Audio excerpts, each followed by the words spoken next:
పాముకు తలలో ఉండొచ్చు, తేలుకు తోకలో ఉండొచ్చు, కానీ మనిషిలో నిలువెల్లా విషయమే. మనిషి అవయవాల్లో పాపం చేయని అవయవాలు ఏమైనా ఉన్నాయా? చూపులతో పాపం, వినికిడితో పాపం, మాటలతో ఇంకా ఘోరమైన పాపాలు, ఇంకా ఒకటి రెండుగా. ఆ మాటలు ఇతరులను బాధించడం, సూటిపోటి మాటలు, ఇష్టానుసారం మాట్లాడడం.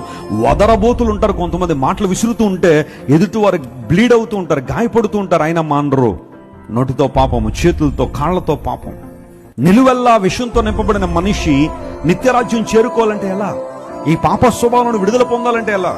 యేసు ప్రభు వారి లోకానికి వచ్చి తన విలువైన రక్తాన్ని మనందరి కోసం కార్చి, అమూల్యమైన తన ప్రాణాన్ని మన కోసం అర్పించి, పాపము నుండి మనల్ని విడిపించి నవీన స్వభావాన్ని మనకి ఇవ్వాలని, మన స్వభావంలో మార్పులు తీసుకురావాలని.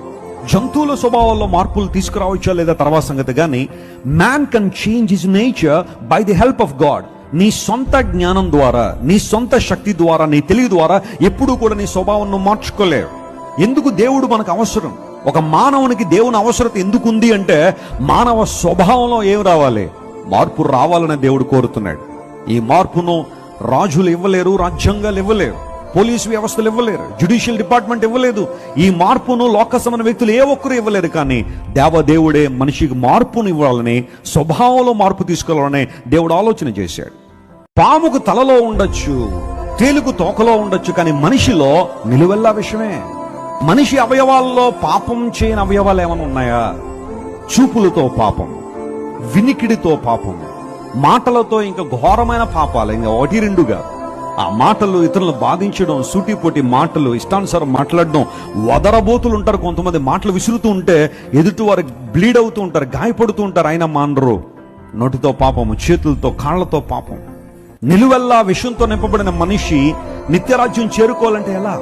ఈ పాప స్వభావం విడుదల పొందాలంటే ఎలా? యేసు ప్రభు వారి లోకానికి వచ్చి తన విలువైన రక్తాన్ని మనందరి కోసం కార్చి, అమూల్యమైన తన ప్రాణాన్ని మన కోసం అర్పించి, పాపము నుండి మనల్ని విడిపించి నవీన స్వభావాన్ని మనకి ఇవ్వాలని, మన స్వభావంలో మార్పులు తీసుకురావాలని. జంతువుల స్వభావాల్లో మార్పులు తీసుకురావచ్చా లేదా తర్వాత సంగతి, కానీ man can change his nature by the help of God. నీ సొంత జ్ఞానం ద్వారా, నీ సొంత శక్తి ద్వారా, నీ తెలివి ద్వారా ఎప్పుడూ కూడా నీ స్వభావం మార్చుకోలేవు. ఎందుకు దేవుడు మనకు అవసరం? ఒక మానవునికి దేవుని అవసరత ఎందుకు ఉంది అంటే, మానవ స్వభావంలో ఏం రావాలి? మార్పు రావాలని దేవుడు కోరుతున్నాడు. ఈ మార్పును రాజులు ఇవ్వలేరు, రాజ్యాంగాలు ఇవ్వలేరు, పోలీసు వ్యవస్థలు ఇవ్వలేరు, జ్యుడిషియల్ డిపార్ట్మెంట్ ఇవ్వలేదు. ఈ మార్పును లోకసమైన వ్యక్తులు ఏ ఒక్కరు ఇవ్వలేరు. కానీ దేవదేవుడే మనిషికి మార్పును ఇవ్వాలని, స్వభావంలో మార్పు తీసుకురావాలని దేవుడు ఆలోచన చేశాడు.